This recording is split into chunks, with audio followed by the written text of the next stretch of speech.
Julia Hartmann, welcome to the podcast. Thank you very much. Happy to be here. I'm very happy you're here as well. I just got out of a meeting for a future podcast we're going to call it Norway 2030. Or it's actually been Norwegian, Norge 2030. So obviously looking in the future. And I asked a bunch of questions that they were kind of like set off by because of this episode, because of our episode. But before I release or give a hint into what we're going to be talking about today, tell us a bit about yourself. So I'm Julia. I live close to Munich in Germany. I'm in cybersecurity for more than 20 years now. And for the past year, I've changed my profession a bit. So I've moved from the classical cybersecurity into technology strategy and innovation. And in the first half of the year of this new assignment, I've run a think tank in our company on the metaverse. And I think this is also what we're going to talk about today. Bingo. Nice. So what you said you ran a think tank workshop? We ran a think tank. So the assignment was from our board to explore what relevance the metaverse might have on our company portfolio and where we could potentially contribute in building the or a metaverse. Very interesting.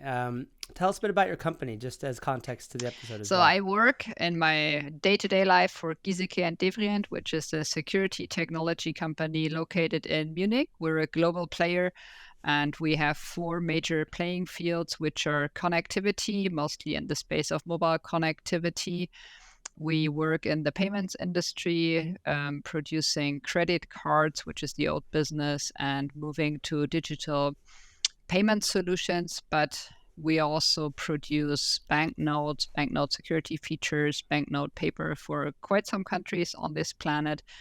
And the 4th big area we're active in is identity documents and verification systems for identity documents. So a lot in the governmental space as well. So where does the metaverse fit in those 4 pillars? Actually, in all of them, because Interesting. You need connectivity to be able to connect to the metaverse. You need some sort of identity in the metaverse to identify yourself and to identify machines maybe or other assets, to identify your NFTs. Maybe you don't need cash in the sense of cash, but maybe you need digital currencies issued by a central bank at some point in time. And of course, you need some sort of digital payment transaction system, which really executes the payment transaction in and to and from the metaverse. So because it won't just be the metaverse. Right.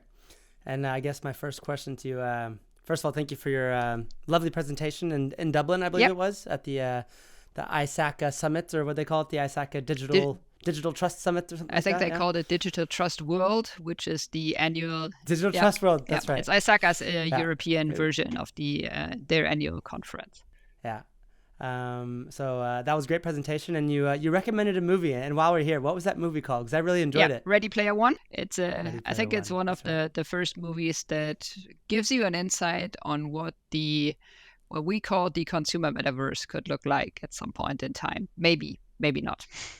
And so the consumer metaverse, and then you have like the business metaverse, right? So we distinguish actually between 3 types of metaverse. We have the consumer metaverse, which is mostly for socializing, online gaming, will be for relaxing, meeting people and mostly in your private space or in the consumer space.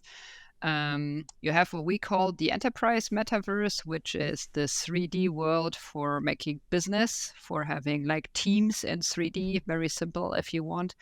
And we have the industrial metaverse, which of course for us is the greatest interest. It's very closely related to digital twins of individual assets, but also of entire shop floors, I would say, or production facilities or planes or cities. And in that presentation you had a very cool example, which I'm sure we'll get back to. But just a quick status update on the metaverse. I own a pair of those Oculus, I think Oculus 2 or something they're called. So I believe that I've like flirted with the metaverse. I've like walked around in there, and I'm not sure if they had any shops, but I've been in this like, it was like a shopping mall. You know, everything was blue. I could see my hands. That's like the start of the metaverse, right? That's kind of where I'm not sure. That must have been Facebook. I mean, Facebook owns Oculus, so that is technically their metaverse. Did they change their name? I'm hopping over the place. I apologize, but did they change their name from Facebook to Meta as a play in the metaverse? Like they're going all into it. Do you know I think that? that's what they said. I'm not so sure that they really will. So you said you have Yeah. glasses. How long can you wear them? Yeah, not more than a half an hour. And sure. I think that's what we see being the biggest issue in the consumer space at the moment, that the devices are simply not ready. You can't wear them for much longer than like 30 minutes, an hour. If you go for full virtual reality, a lot of people get motion sickness if you just Mm. wear the headset. So it will be interesting to see with the new Meta Quest 2, 3, which is a combination of virtual reality and augmented reality, or the new Apple glasses, which make it much nicer so that you can actually see the room you're standing in. It's still Mm. recorded as a camera. It will be shown inside on screens, but it will merge with what you see on the metaverse and what's actually outside. So for me, that's much nicer because I get motion sickness when I wear virtual reality Mm. glasses. They're still very expensive. Battery life is not really good. They are heavy. So I think everybody's kind of waiting for these glasses to become mainstream. At the moment, you don't need to have glasses. You can still do everything also in 2D from your desktop screen or from your phone. And that's what we see happening at the moment, that most of the entry is still through the standard devices like phones. Mm. Okay, so there you can't enter the metaverse just the normal means, but I guess in the future, the futuristic everything we see in the movies is like put on these glasses or put something on your head and you just get immersed Yeah, into this yeah. I think into it's this world. nice, and I think it will go there. Where we see the usage of glasses is mostly in the support guided maintenance, for example, where you have augmented reality. You wear glasses, and the glasses tell you, for example, on a production machine, what to do. There are hints for the operators of the machine. But again, also they usually don't work them for more than like an hour or something, but it's a nice hands-free option. Mm. So if you can't hold the manual and do something at the same time, those glasses are really nice to get the instruction, but to have both hands available to do something like on cars or trains during Mm. maintenance. So there's a bunch of use cases, both for fun Yep. and for Yep. business purposes, that are going to be emerging here in the coming months and Yeah. years. Well, we already Right after this AI goes over. well, you can't do without AI if you look into the industrial metaverse, and we think that's the most advanced. Um, Not doing any commercials here, but to name some big players, it's NVIDIA's Omniverse. They have created a huge platform, and it's really only just a platform that allows for rendering of 3D components. So in the end of digital twins, there is huge projects. The largest project is a European funded project called Catena X. It's no secret. You can openly look at the project. There is a huge consortium behind this. And the project is aiming at full digitization of the supply chain in the automotive industry.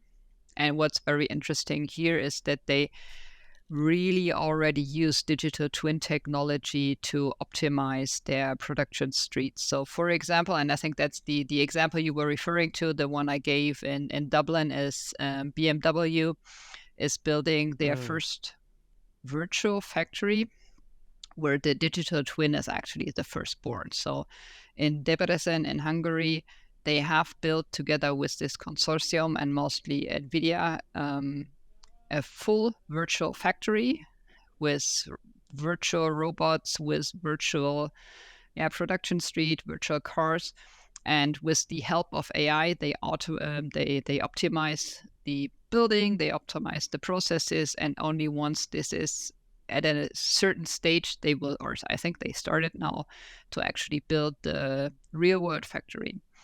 And they plan to build factories, digital twins of all their factories around the globe, and then even go further, not only optimizing the processes in one, but optimizing them across all the factories they have. Mercedes is doing something similar, Daimler, with their luxury cars. And this is where we saw during the market analysis of our think tank the money flow at the moment. Mm. So building a digital twin, I'm not sure if you use that word, but a Yeah. digital twin, right? What are some of the benefits of doing that? So the benefit of doing this is that you can test, you can feed it with, and that's the most difficult thing to get. You can feed it with data, and you can optimize before you actually optimize in your production plant. So you don't lose time. You can do predictive maintenance with this data. And for example, if you want to change the line from one model to another model, you can train the line with the data of the new model before. However, to digitize the entire automotive supply chain, you would need to include small manufacturers too.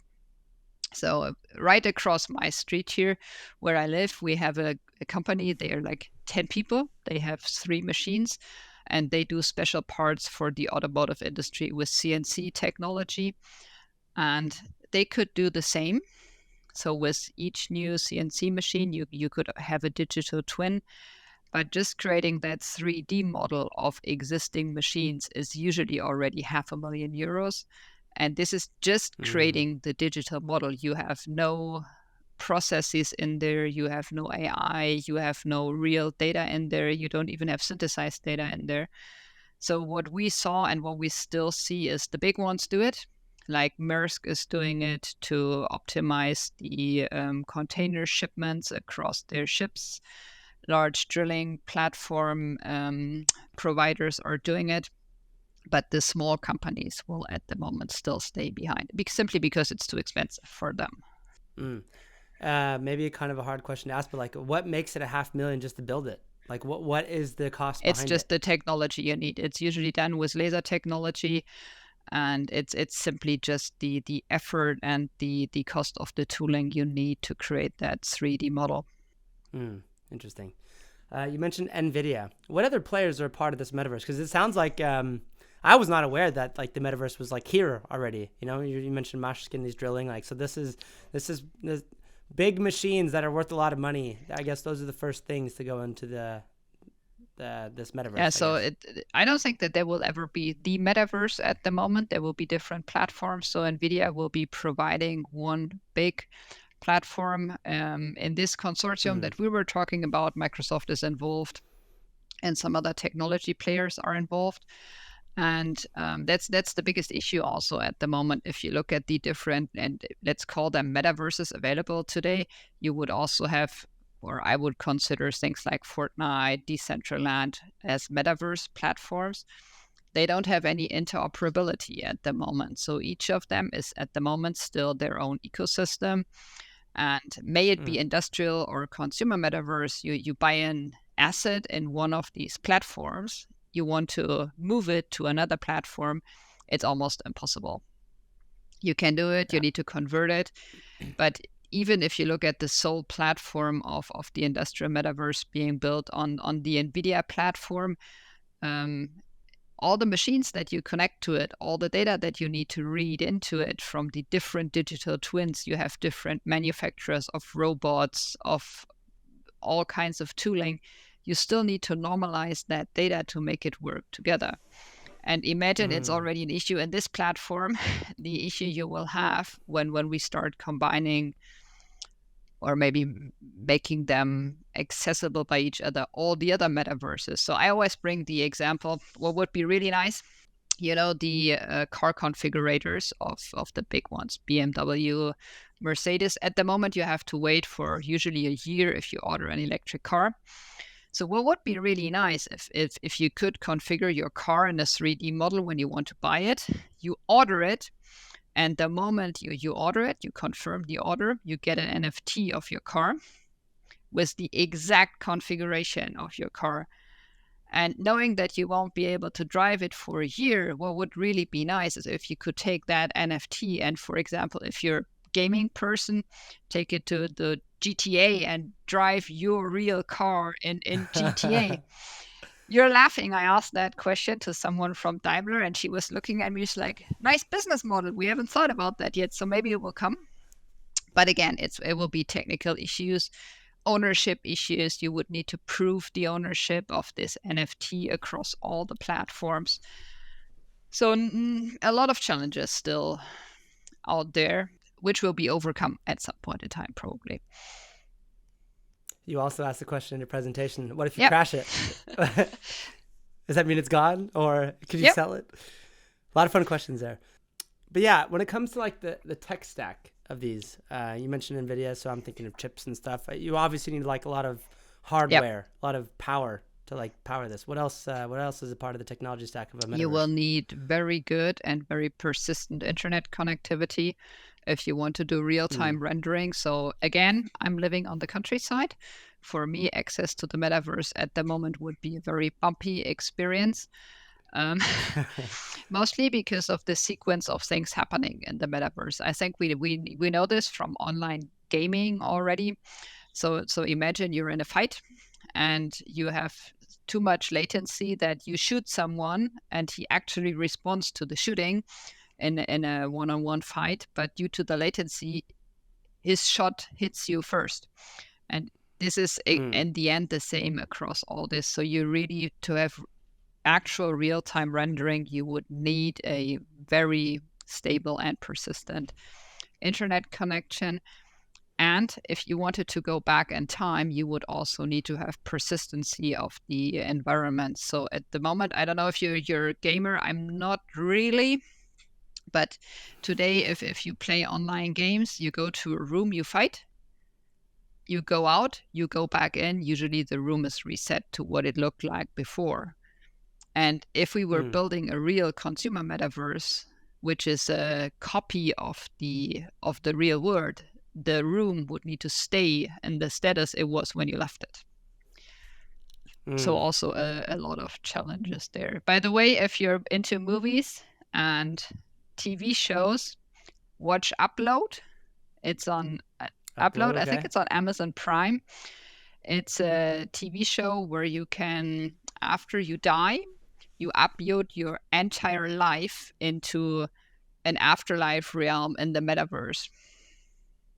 So, and then your family and friends can come visit you. And is that actually something that's going to be like, you think that's real? That'll be here at one point? It's a very ethical question, I think. Do you want that? If we ever did something like this, I guess it would be a lot of ethical and probably also religious questions around that. I don't know if I would want to live on as a kind of a hologram or avatar in a metaverse with my life copied to it.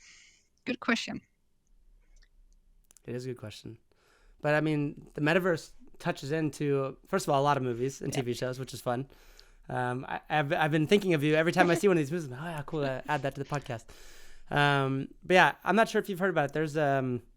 There is a project by Trend Micro called Project 2030, and every 10 years they basically they anticipate they foresee what's going to be here in 10 years, and they talk about the security implications of it.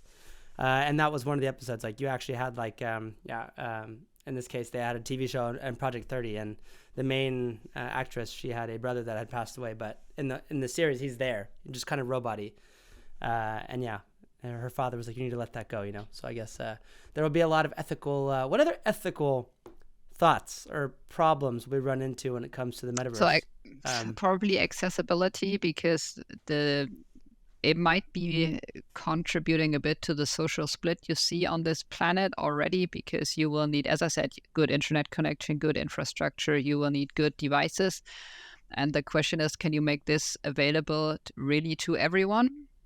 We talked to the World Economic Forum. They are running projects on this. They are working on this to make sure that you have a fair and equal access to a metaverse, but so to the consumer part. Enterprise is always company-based. That's, I think, always another question. But for example, there are some cities like Singapore and I think parts of New York who have moved their public administration already to a metaverse. There are shops who open virtual branches in Decentraland.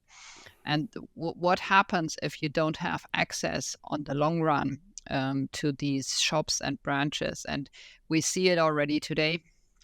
If we go shopping and clothes shopping, for example, in Germany, if you go to the city, a lot of shops have closed. You don't have the same availability than you have on the internet. So for me, no problem, because I just go to some online store, I click on purchase, and it's being sent home. But do we really have the same, or will we keep this up for everybody? That will be a question, I think, also an ethical question. And then, of course, you have the question about identity security, issuance of identities, and probably also fraud when it comes to payment.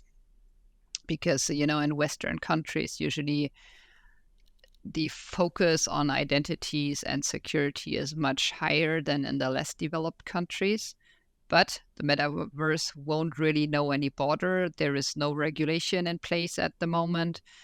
So also, I don't know if we need new regulation.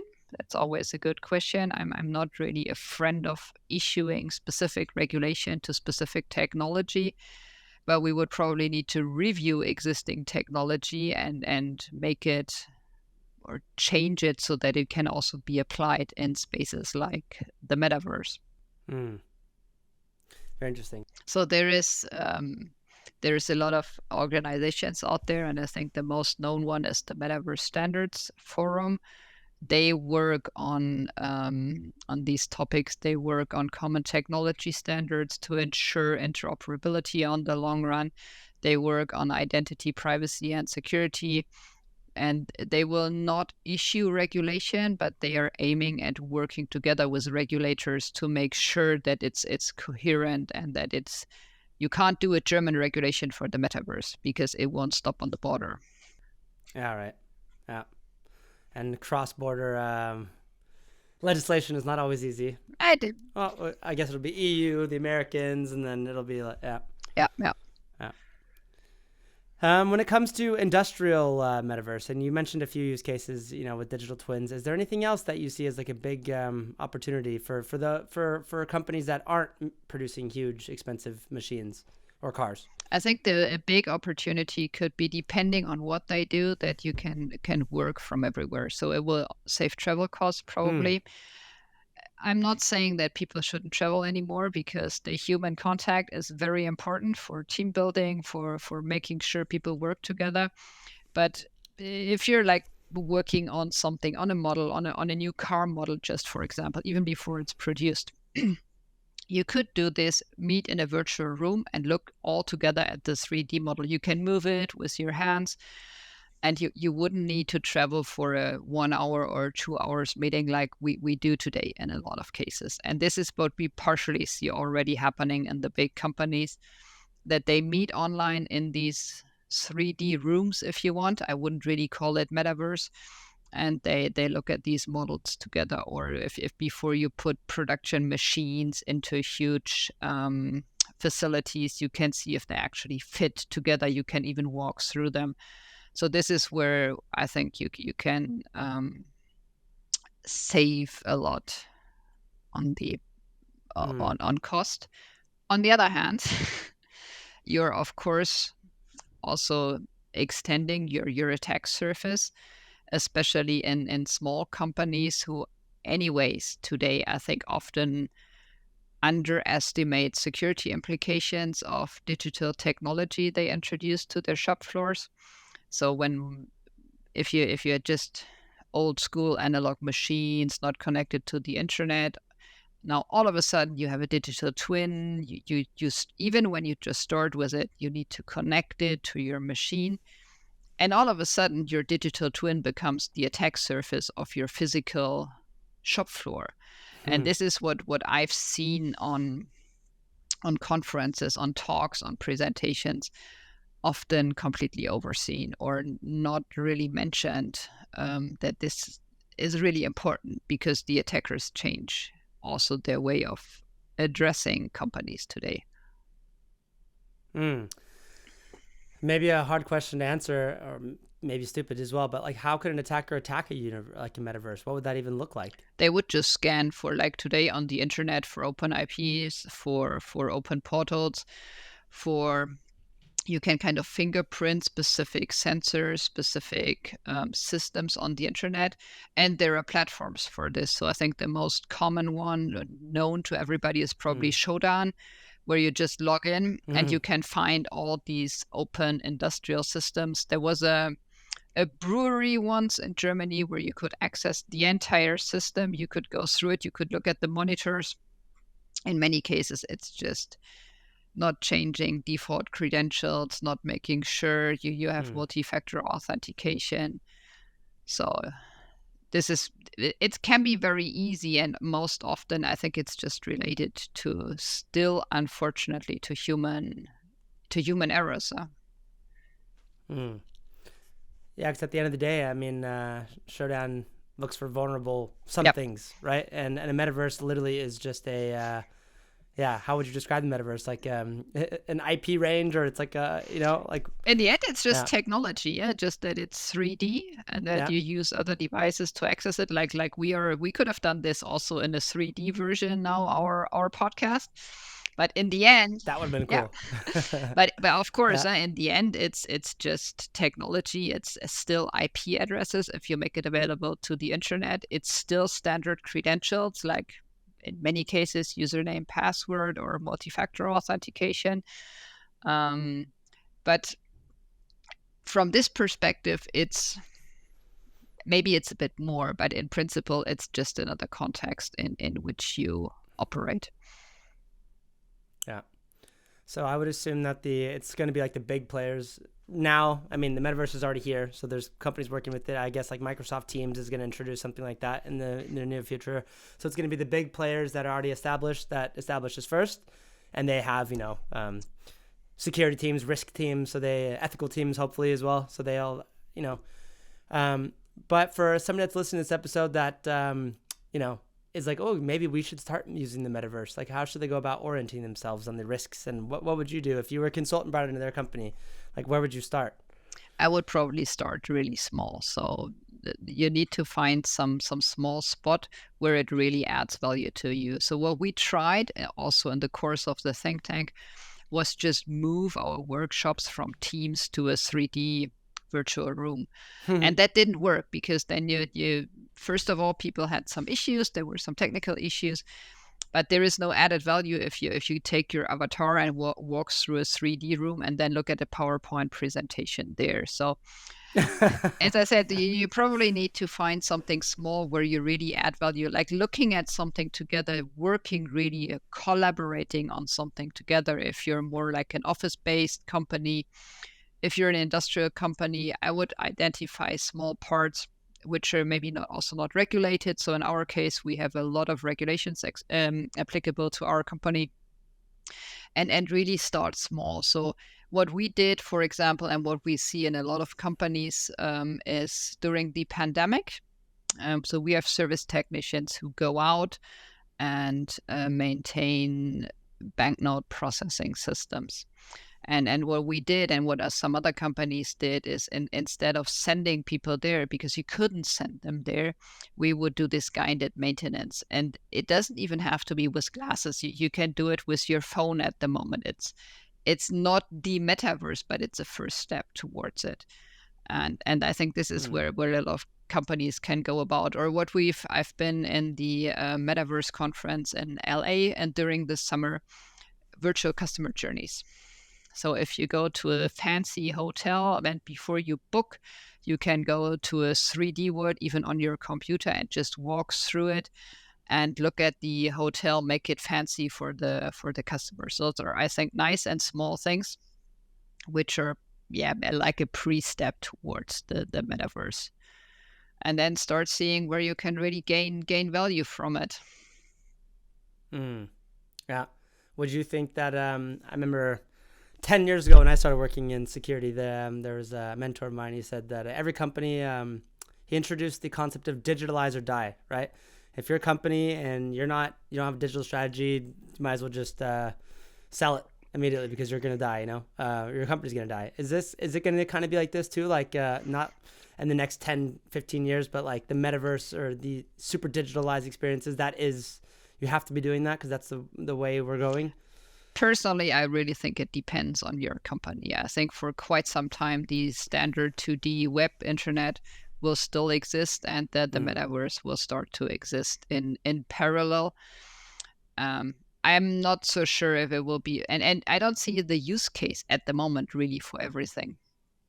Something else we see, I don't know, you're in Norway, right? So something else we see is that people tend to go back to in-person meetings. So the pandemic has pushed a lot for digitization and doing everything online, even like doing escape room games online, stuff like this.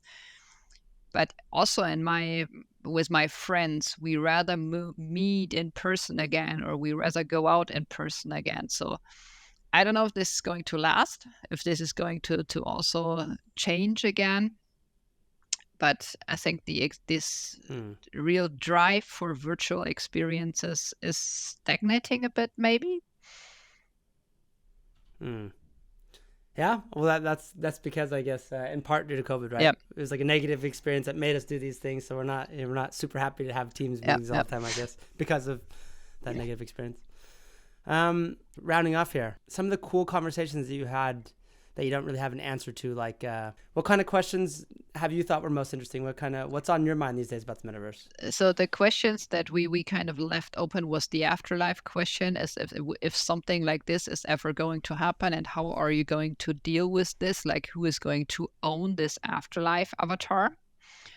And some questions we really have on our mind, and something that I find quite disturbing is that whenever you talk about the industrial metaverse, that in many cases, the focus is on the operational benefit, but there is very little focus on the security and risk implications of it.